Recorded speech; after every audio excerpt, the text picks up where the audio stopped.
shit. Alright, everything is over. Hopefully that's good. Alright guys, let's get some work done on the B8 S4 today. So today I want to install the USP stainless steel clutch line. So I bought the USP stainless steel clutch line maybe like a couple of months back. Just haven't had time to get it on, but today I should have time. Here, let me show you what it looks like closer. It's like a stainless steel braided line.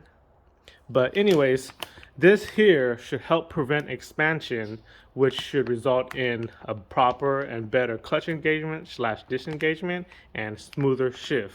So currently the B8 S4 clutch pedal feel isn't all that great right now, and I'm hoping that the stainless steel clutch line would help address most, if not all, of the issues. What I am hoping for with the new installed stainless steel clutch line is that it'll give a smoother clutch pedal feel, because right now I feel like it's just springy feeling rather than just a smooth engagement and disengagement.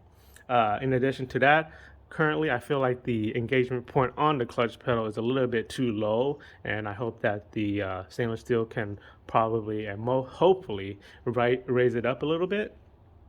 Also, during hard drives, the clutch pedal starts to get really soft, which is so weird and so uncomfortable. So I'm hoping that it'll address that issue. And lastly, and probably most importantly, the stainless steel clutch line would get rid of the stock clutch delay valve, which should help with the extension of the stock clutch life. Okay, so let me go ahead and pull the B7 RS4 out and pull the B8 S4 into the garage and get it ready for the stainless steel clutch line install.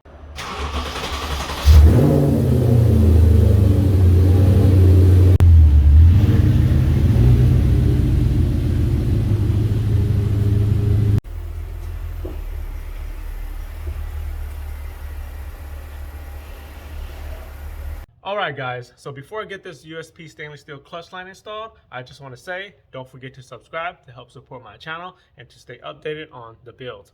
Also, to stay updated on videos that could possibly help you guys out on future installs or repairs. Thanks guys. Alright, so before I lift up the car, I'm going to actually get the top area ready first.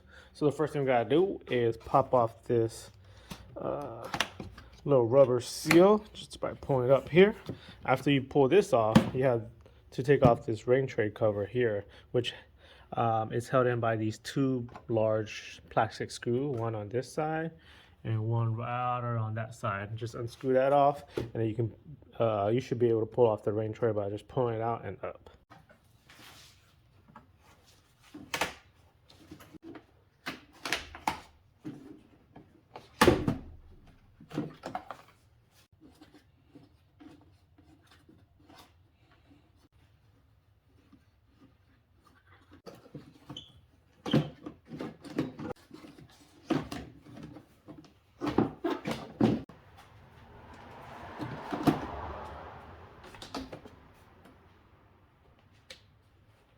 So the next thing to do is we got to remove this top portion of the windshield washer fluid reservoir, and that is held in place by a 13mm nut right there. After you remove that nut, we just got to wiggle it out of this hole right over here.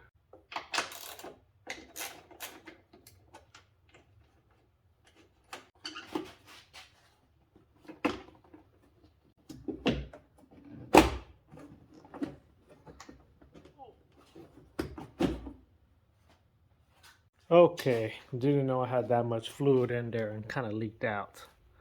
Anyways, this area is kind of messy and dirty, so let me vacuum that all up first before moving on to the next step. So now we're gonna start to remove the ECU box and the ECU here. So we're gonna start with the top cover of the ECU box. It's held in by 3 T30 screws.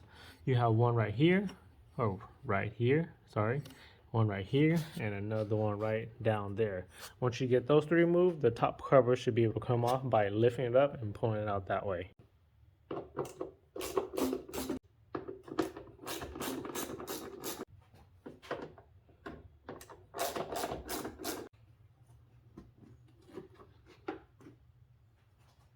So before I really touch and pull the ECU out of the ECU box, we need to disconnect the negative battery cable.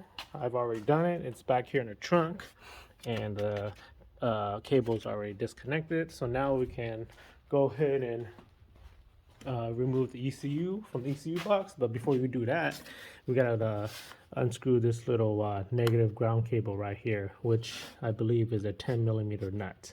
So along with removing this 10mm nut, there's going to be a few other nuts and bolts that we're going to have to remove to be able to move the ECU onto the engine side. Along this firewall here, there's a little metal bracket that we're going to have to remove. But before that, we got to remove this little locking plastic plate. And to be able to remove that, there's two little clips on the end of each of this plate here. So one right here and one right here. Pop that clip off and pull this up. That'll be able to come out. And then after that, you'll see that little metal bracket that runs along the firewall that I was talking about. To be able to remove that, there's two 13mm nuts, one here and one all the way over there on the other side, along with two 10mm screws here that you have to remove to be able to move out that little bracket brace bar right there, because you're going to have to remove that to be able to move the ECU onto the engine side. But there's also a few more things in this little ECU box that you're going to have to unplug and unbolt before you're able to remove this whole thing over. You got to unplug these two harnesses right here. There's a little white and red harness, and then if you see right there, there's a little nut there that you got to remove. Once you remove that, you can now move everything over to the engine side. And to remove the ECU out of this box, there's just two little black plastic clips, one on each end of the ECU, that you can just kind of like pop away from the ECU, and then the ECU should be able to come out. To remove this here, two tabs right here.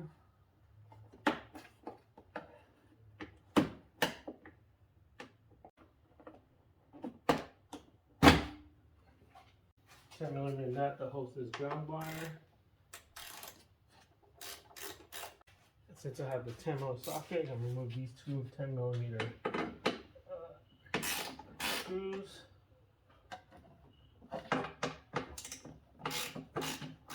Now I got the 13mm nuts,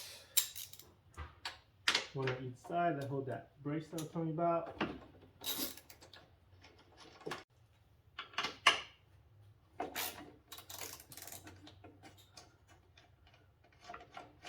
Now let's pop out this ECU and get to the two harness and the little nut down there. Two tabs on the side.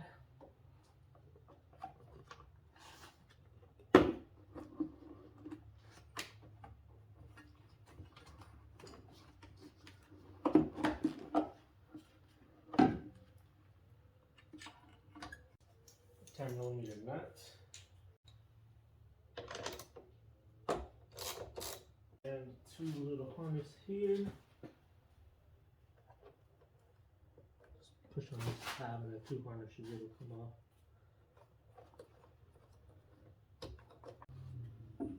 Looks like I cut two zip ties real quick so that it can move over.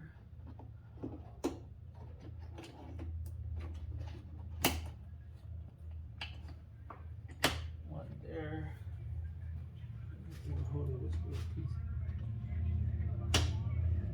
So it looks like there's two clips that holds the little what do you call that, like the relay box here into the ECU box. You just gotta pop those two clips off, and then the relay box should be able to come out. Okay, that's all out. Let's move this bar right here in the way.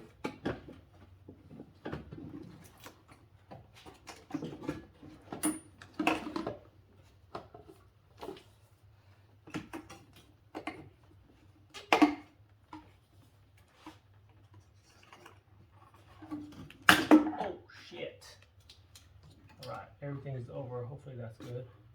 Okay, so here's what it looks like now with the ECU out. Looks like the box is just held in by 1, 2, 3, and there's another one down here, 4 T30 screws. But once you remove that, the box will not be able to come out because there's still some other stuff in the way. For example, the wiper motor and, you know, this other little ring tray cover. So I was trying to skip removing the wiper assembly setup, but looks like I'm gonna have to remove that to be able to pull out this bottom portion of the ECU box. So I guess we'll tackle that. To get those guys out, you're gonna have to remove the arms before you move the motor. To be able to remove the arm, there's these 2 caps on each arm. Pop that cap off. There's a 13mm nut that holds the arm onto the wiper assembly. There it is. And that one. After you remove the arms, you can and should be able to remove the motor and the assembly system by removing the 10mm, that looks like a 10mm bolt down there, and then unplug the harness here, and the motor assembly should be able to come out. So let me go ahead and remove the wiper system first real quick.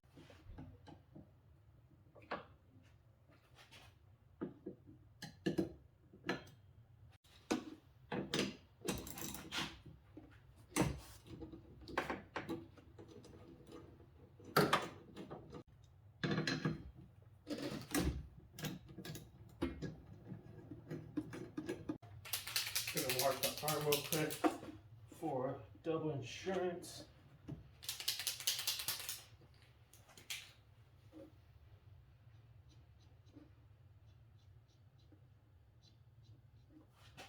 I know where to put it back on exactly.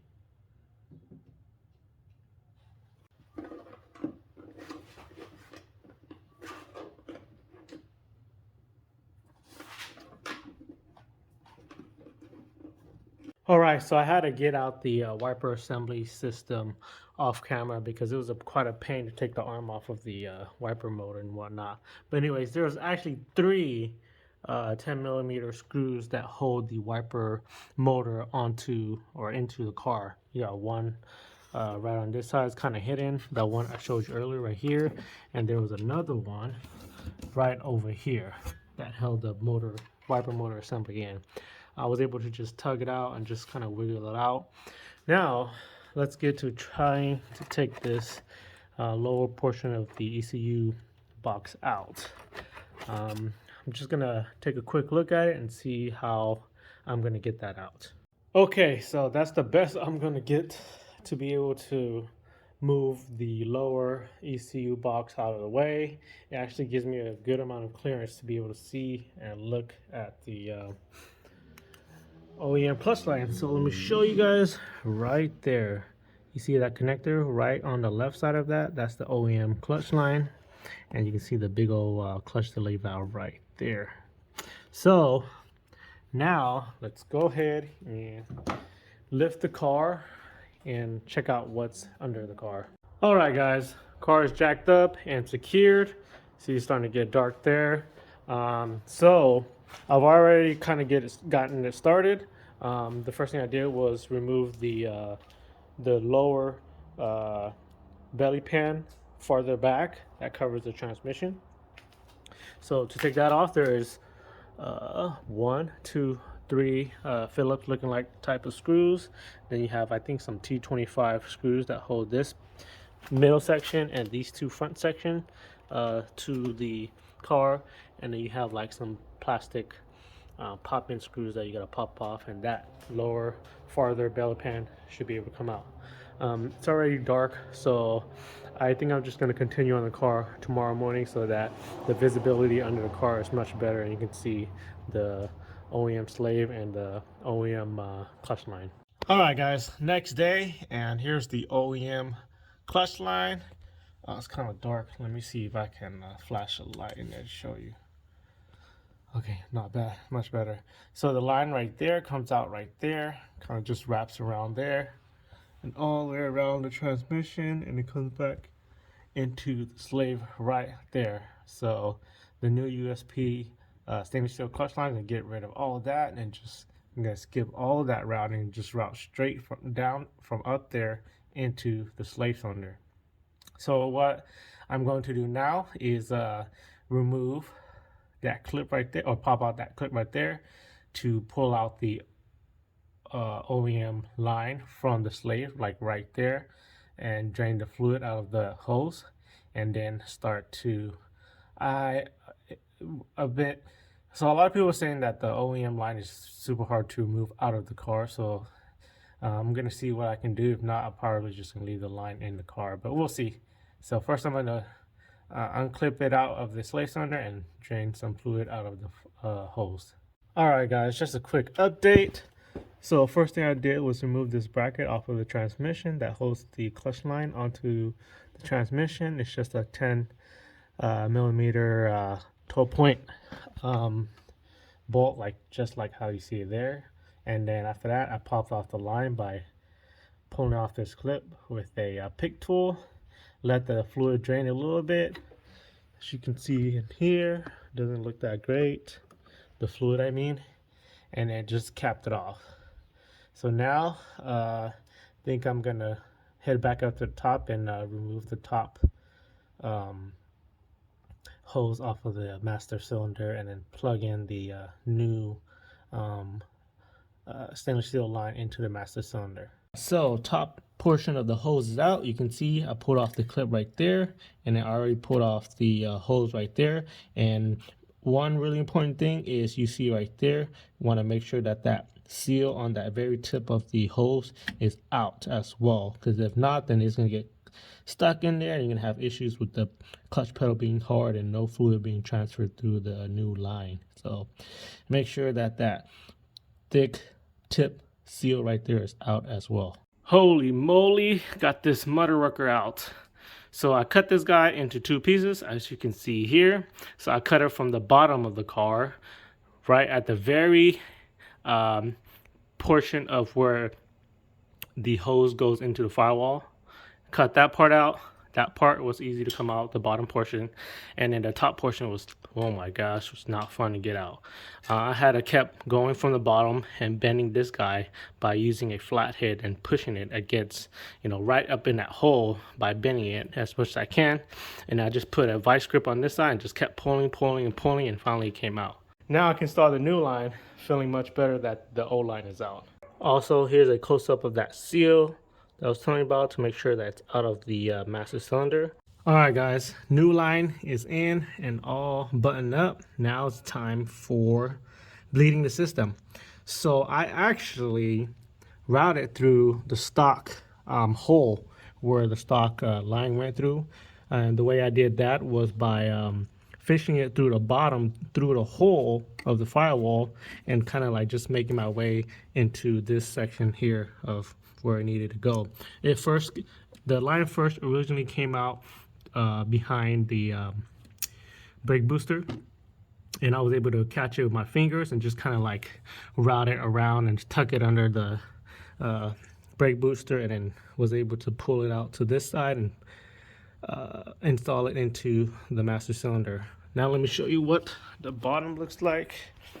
I still need to adjust the line to figure out where I want majority of line, but there is the new line. See there, right into the stock hole where the stock hose came out of. But that's also buttoned up, like I said.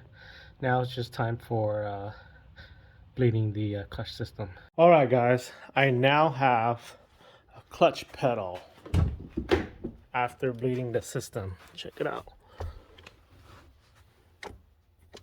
So now what I'm going to do is put everything back together and take it for a test drive. All right guys, just got back from a test drive, and wow, the stainless steel clutch line made a big difference. I think a good chunk of it also was due to the fact that my brake fluid was old and dirty, so that could have made a big difference in helping with the whole clutch system in general as well. Just like I hoped, after installing the stainless steel clutch line, that addressed all the issues that I was having with the clutch pedal and the clutch setup. The clutch pedal now feels much smoother the clutch disengagement and engagement is now much more smoother and more predictable, and shifting through each gear is much more smoother, especially between first to second and a little bit between third to or second to third. In addition to that, like I wanted the clutch pedal engagement point to be a little bit higher, and it did raise it a little bit higher, and it feels so much more smoother. And lastly, it got rid of the soft pedal during hard drives. So I'm definitely happy with the stainless steel clutch line, and I definitely recommend it to all of the B8 owners with the manual transmission. So I will be putting down the link for the USP stainless steel clutch line in the comments down below. In addition to that, I'm going to put the link down to the brake fluid that I use down below.